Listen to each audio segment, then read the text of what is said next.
नमस्ते बच्चों। आज मैं आप लोगों को क्लास 10 स्पर्श का पाठ कर चले हम फिदा, इसका मैं फुल एक्सप्लेनेशन करने जा रही हूँ। साथ में एग्ज़ाम के लिए मैं प्रश्न उत्तर भी आप लोगों को पढ़ाऊँगी। तो कर चले हम फिदा के राइटर कैफ़ी आज़मी जी हैं। और इससे पहले बच्चों मैं क्लास 9, क्लास 10 कृतिका, क्षितिज, स्पर्श, संचयन, इसका मैं सारा वीडियो बना चुकी हूँ और व्याकरण बहुत ही आसान रूप में मैं बनाई हूँ। तो उन सबको देखने के लिए आप ऊपर दिए गए आई बटन पर क्लिक करके देख सकते हैं, या नीचे दिए गए डिस्क्रिप्शन बॉक्स में देख सकते हैं, या प्लेलिस्ट में जाकर देख सकते हैं। और आप मुझे इंस्टाग्राम, फेसबुक और ट्विटर पर भी फॉलो कर सकते हैं। तो अभी हम लोग पढ़ते हैं कर चले हम फिदा। इसमें देखते हैं कि कवि क्या कहना चाहते हैं। तो कर चले हम फिदा हकीकत फिल्म का मशहूर गीत है। इसमें सैनिकों के बलिदान की गौरव गाथा को दिखाया गया है। मतलब हमारे देश में जब भी कोई मुसीबत आता है, जब हमारे देश में दूसरा देश कोई परेशान करता है, हमारे देश के ऊपर आक्रमण करना चाहता है, तो किस तरह से हमारे देश के सैनिक अपना तन मन धन लगाकर अपना जीवन को भी पूरा समर्पित करके किस तरह देश की रक्षा करते हैं, देश की स्वाभिमान को बचाते हैं। इस पाठ में दिया गया है कि एक सैनिक अपने अन्य साथी मित्रों को संबोधित करते हुए कहता है कि साथियों, हम तो अपने देश पर कुर्बान हो गए हैं, यानी देश की रक्षा के लिए। आज मैं दुश्मनों से लड़ते लड़ते जा रहा हूँ, मेरी सांस अब निकलने वाली है, लेकिन इस देश की रक्षा के लिए जो दायित्व है वह मैं तुम्हारे ऊपर सौंप कर जा रहा हूँ। यानी अपने देश के जो नवयुवक हैं उनको भी संबोधित कर रहे हैं, और देश के जो सैनिक हैं उनको भी संबोधित करते हुए कह रहे हैं कि हमने अंतिम सांस तक हिमालय का सिर झुकने नहीं दिया है। यानी मरते मरते भी हम वीरता दिखाकर जा रहे हैं। पर हे साथियों, अब इस देश की रक्षा का भार तुम्हारे ऊपर है। तो अभी हम लोग एक्सप्लेनेशन करने जा रहे हैं। कर चले हम फिदा जानो तन साथियों, अब तुम्हारे हवाले वतन साथियों। सांस थमती गई, नब्ज जमती गई, फिर भी बढ़ते कदम को न रुकने दिया। कट गए सर हमारे तो कुछ गम नहीं, सर हिमालय का हमने न झुकने दिया। मरते मरते रहा बाकपन साथियों, अब तुम्हारे हवाले वतन साथियों। तो देखिए नीचे शब्दार्थ भी दिया गया है। जैसे फिदा का मतलब है बलिदान, जानो तन मतलब शरीर और प्राण से। तो इस तरह से इसमें आपको अर्थ भी दिया गया है। तो अर्थ देखकर आप इसको समझ सकते हैं। तो इसका मैं भावार्थ समझा रही हूँ। यानी बलिदानी सैनिक कहता है कि हे मेरे फौजी साथियों, मैं और मेरे अन्य सैनिक साथी अपने देश की सुरक्षा के लिए अपना शरीर और प्राण न्योछावर करके इस दुनिया से जा रहे हैं। यानी कर चले हम फिदा जानो तन साथियों, अब तुम्हारे हवाले वतन साथियों। अब यह देश तुम्हारे हवाले है, तुम ही इसकी रक्षा करना। सांस थमती गई, नब्ज जमती गई, फिर भी बढ़ते कदम को न रुकने दिया। यहाँ पर सैनिक कह रहे हैं कि देश के लिए लड़ते लड़ते हमारी सांसें रुकने लगी है, नसें ठंड के कारण जमने लगी थी, फिर भी हम बर्फ से ढकी सीमाओं पर आगे ही आगे बढ़ते चले गए। देश की सुरक्षा करते हुए हमारे सर भी कट गए तो हमें इसका कोई दुख नहीं है। कट गए सर हमारे तो कुछ गम नहीं, मुझे कोई भी गम नहीं है, सर हिमालय का हमने न झुकने दिया। लेकिन सबसे दुख मतलब सबसे प्रसन्नता की बात यह है कि जीते जी हमने हिमालय का सर झुकने नहीं दिया, क्योंकि हिमालय जो है हमारे देश का स्वाभिमान का प्रतीक है। तो मरते दम तक मैं उन दुश्मनों से लड़ते रहा और हिमालय का सर को मैं झुकने नहीं दिया। मरते मरते रहा बाकपन साथियों, अब तुम्हारे हवाले वतन साथियों। बाकपन का मतलब जवानी का जोश, रक्षा की भावना। तो कहते हैं कि मरते समय भी हमारे मन में बलिदान और संघर्ष का जोश बना रहा। अब हम बलिदान होकर दुनिया से जा रहे हैं, अतः अब देश की बागडोर तुम्हारे हाथ में है, इसकी रक्षा करना तुम्हारा कर्तव्य है।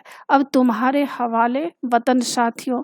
हे साथियों, इस देश की रक्षा का भार अब तुम्हारे कंधों पर है। अब इस देश की सुरक्षा और इस देश की रक्षा तुम करोगे। दूसरा स्टेंजा में है, जिंदा रहने के मौसम बहुत हैं मगर जान देने की रुत रोज आती नहीं। हुस्न और इश्क दोनों को रुसवा करे, ओ जवानी जो खून में नहाती नहीं। आज धरती बनी है दुल्हन साथियों, अब तुम्हारे हवाले वतन साथियों। तो इसमें बच्चों देख सकते हैं नीचे शब्दार्थ भी है। क्या कह रहे हैं, बहुत ही सुंदर लाइन इसमें दिया गया है कि जिंदा रहने के मौसम बहुत हैं मगर जान देने की रुत रोज आती नहीं। यहाँ पर बलिदानी सैनिक अपने अन्य सैनिक को कह रहे हैं, जो उनके साथ में सैनिक जो देश के लिए लड़ रहे हैं, उनको कह रहे हैं कि हे मेरे सैनिक साथियों, जिंदगी जीने के अवसर बहुत मिलते हैं, बहुत मिलेंगे। जान देने की रुत रोज आती नहीं, लेकिन देश के लिए बलिदान होने का पवित्र अवसर कभी कभी आता है। ऐसे अवसर को कभी नहीं गंवाना चाहिए। यह तो हमारी सौभाग्य है कि हमें ऐसा अवसर मिला है। हमें अपनी धरती माता की रक्षा के लिए आज हमें जान लगा देना है। हुस्न और इश्क दोनों को रुसवा करे, ओ जवानी जो खून में नहाती नहीं। यहाँ पर कह रहे हैं कि आज तुम्हारे लिए बलिदान का यह पुण्य अवसर आ गया है। इस समय जो सैनिक अपने शत्रु से लड़ता हुआ खून से लथपथ नहीं होगा, वह अपने धरती के सौंदर्य और प्रेम को बदनाम करेगा। यानी हुस्न और इश्क दोनों को रुसवा करे। रुसवा का मतलब बदनाम करे। वो जवानी जो खून में नहाती नहीं, खून मतलब खून में। तो यहाँ पर कह रहे हैं कि हे सैनिक, ऐसे सैनिक का देश प्रेम व्यर्थ है जो अपने देश के लिए मर मिटने को तैयार नहीं होते हैं। आज धरती बनी है दुल्हन साथियों, अब तुम्हारे हवाले वतन साथियों। यहाँ पर कह रहे हैं कि आज तो देश की धरती ही तुम्हारे लिए दुल्हन है। दुल्हन के समान यह धरती आज बन गई है। अब तुम्हारे हवाले वतन साथियों, तुम्हें इस दुल्हन की रक्षा करने का भार तुम्हारे ऊपर है।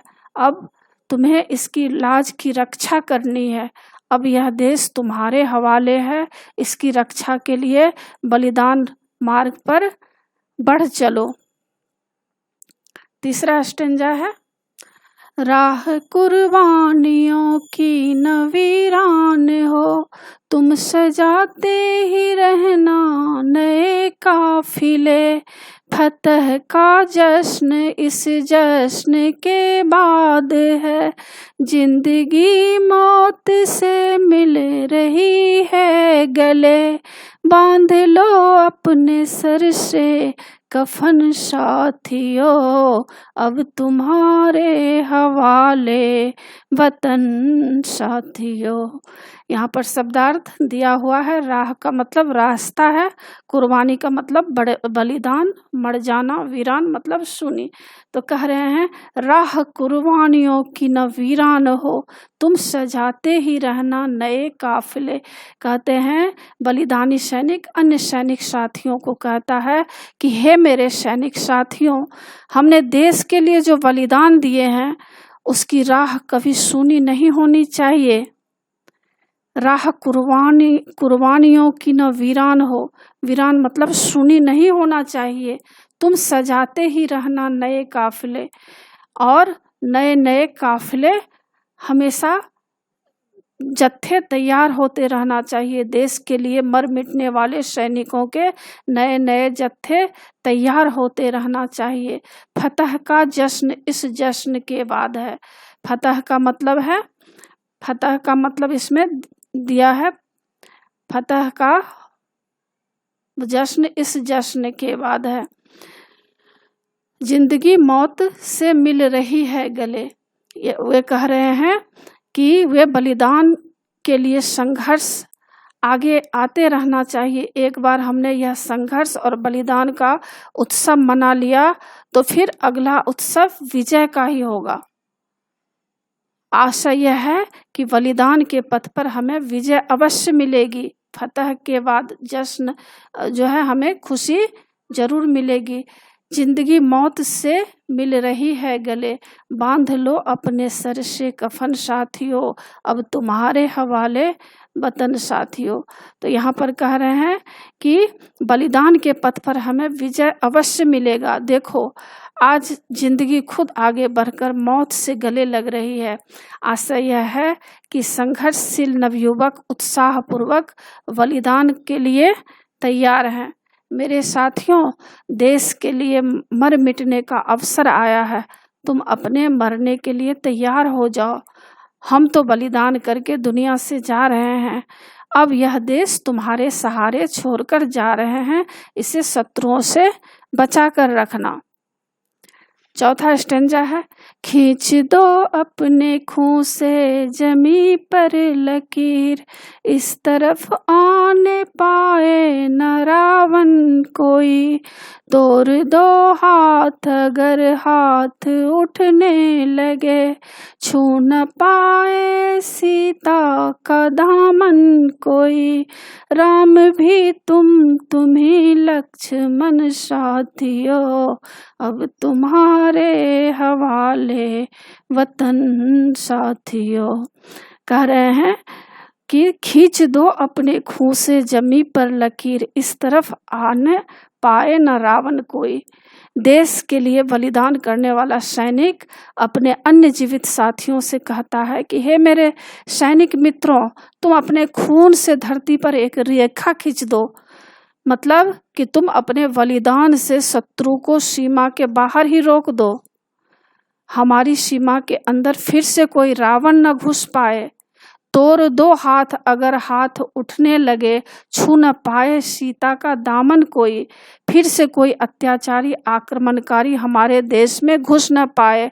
अगर किसी आक्रमणकारी का हाथ हम पर प्रहार करता है तो उसे तोड़ कर रख दो। सावधान रहो, कहीं कोई शत्रु सीता के दामन पर हाथ न लगा पाए। राम भी तुम ही लक्ष्मण साथियों, अब तुम्हारे हवाले वतन साथियों। तुम ही राम हो, तुम ही लक्ष्मण हो, स्वयं को पहचानो।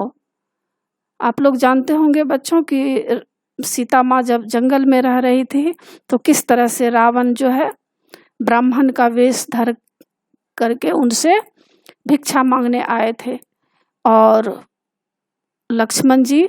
और उसी समय क्या हुआ, एक हिरन भागते भागते जा रहा था और सीता माँ राम भगवान को बोलती हैं कि हमको यह हिरन चाहिए, क्योंकि वह हिरन जो था बहुत ही सुंदर दिख रहा था। तो यह सब जो है रावण ही किया था सीता माँ को वहाँ से किडनैप करने के लिए। तो जैसे ही राम भगवान चले गए हैं हिरन को पकड़ने के लिए, तो काफ़ी वहाँ से चिल्लाने की आवाज़ आती है जंगल से। तो सीता माँ डर जाती है। सीता माँ को लगता है कि राम के ऊपर कोई आक्रमण हुआ है। तो फिर वहाँ पर लक्ष्मण जी को कहते हैं तुम जाओ अपने भाई को बचाने। लेकिन लक्ष्मण जी कहते हैं नहीं माता, मैं आपको छोड़कर यहाँ से नहीं जा सकता, क्योंकि आपकी सुरक्षा के लिए मुझे यहाँ रहना जरूरी है। लेकिन सीता माँ जब बहुत जिद करती हैं तो लक्ष्मण जी क्या करते हैं, सीता माँ की कुटिया के चारों तरफ से गोल गोल लक्ष्मण रेखा खींच देते हैं और कहते हैं कि इस लक्ष्मण रेखा से आप बाहर नहीं जाइएगा। लेकिन संजोग से उसी समय क्या होता है, रावण पहुंच जाता है ब्राह्मण का वेश धर कर के हमको भिक्षा दो भिक्षा दो। और जैसे ही सीता माँ अंदर से भिक्षा देने लगती है तो वह नहीं लेना चाहता है। फिर सीता माँ को बाहर आना पड़ता है और उसी समय क्या करता है, रावण किडनैप करके अपहरण करके सीता माँ को लंका लेकर चला जाता है।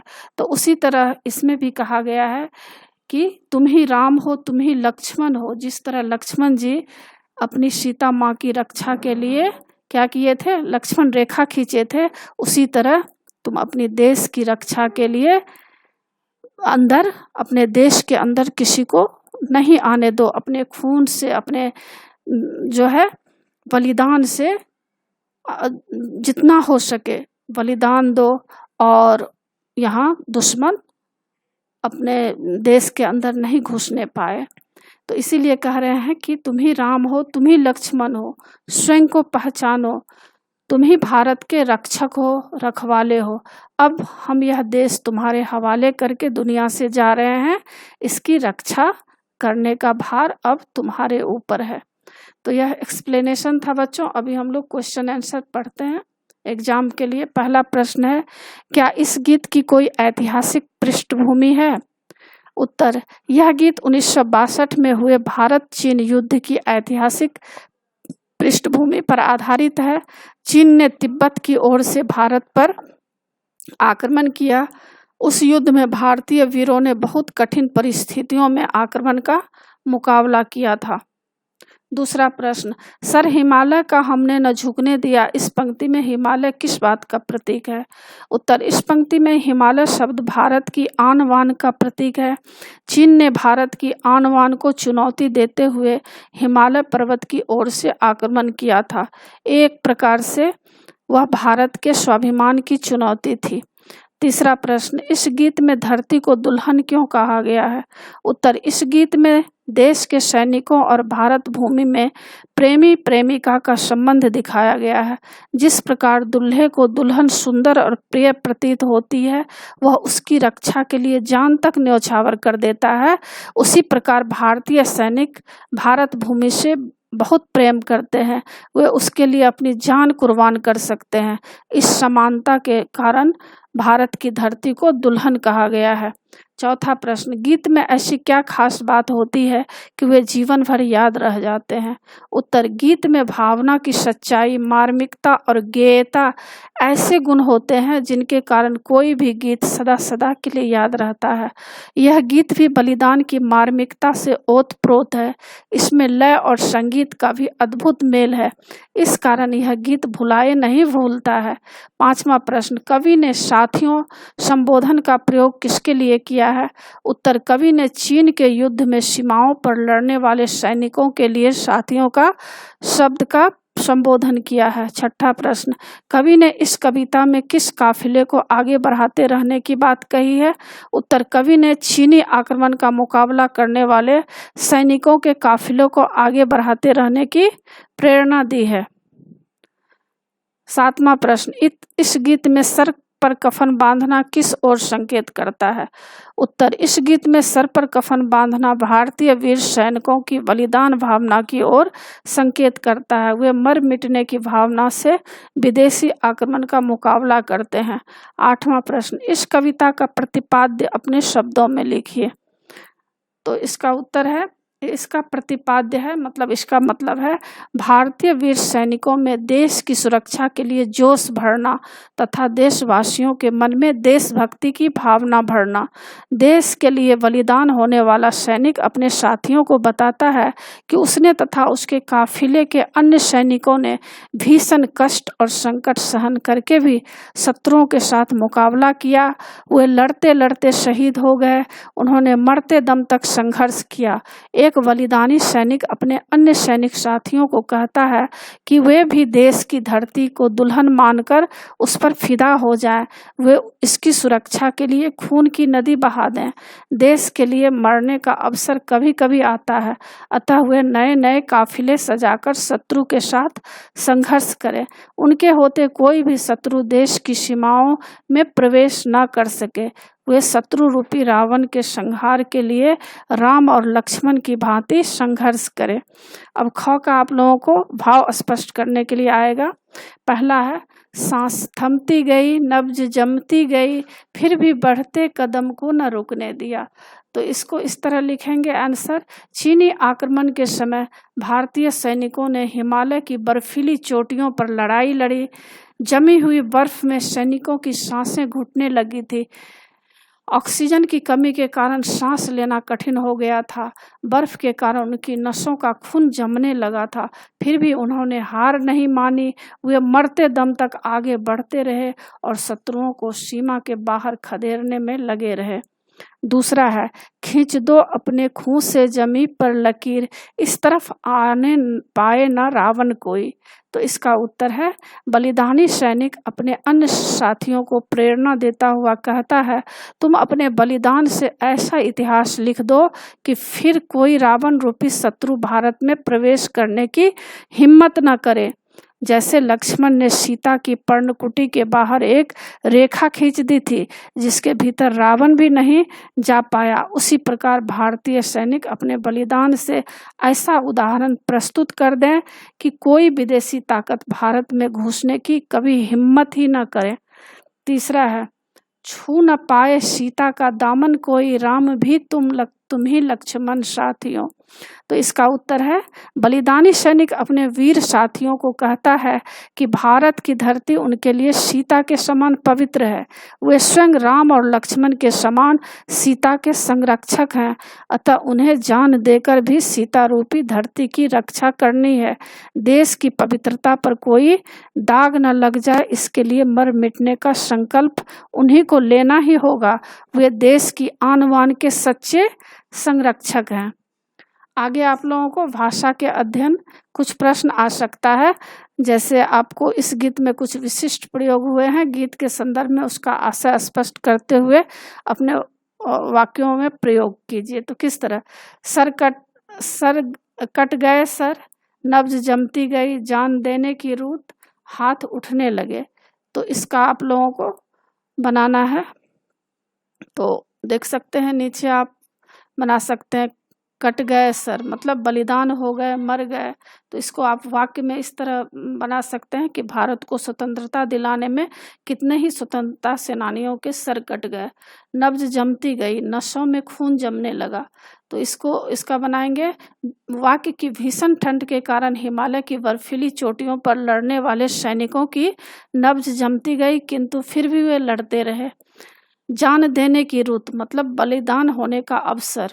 तो इसका वाक्य बनाएंगे, अपने प्यारे देश के लिए जान देने की रुत कभी कभी आती है। हाथ उठने लगे, आघात, आक्रमण या प्रहार होने लगे।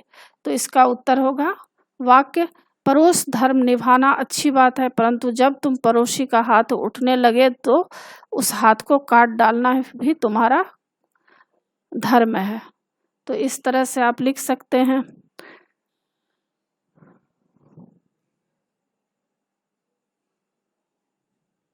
तो इसी के साथ बच्चों पाठ की समाप्ति होती है। आशा है आप लोगों को पाठ समझ में आ गया होगा और एग्ज़ाम के लिए अच्छी तरह तैयार कर लीजिएगा। और बच्चों आप मेरे चैनल देवज नागरिक को ज़रूर सब्सक्राइब कीजिएगा और सब्सक्राइब के बगल में बेल आइकन बटन है, उसे क्लिक कीजिएगा, लाइक कीजिएगा और शेयर कीजिएगा। कमेंट्स ज़रूर कीजिएगा कि आपको यह पाठ कैसा लगा। नए पाठ के साथ फिर मैं मिलूँगी बच्चों। धन्यवाद।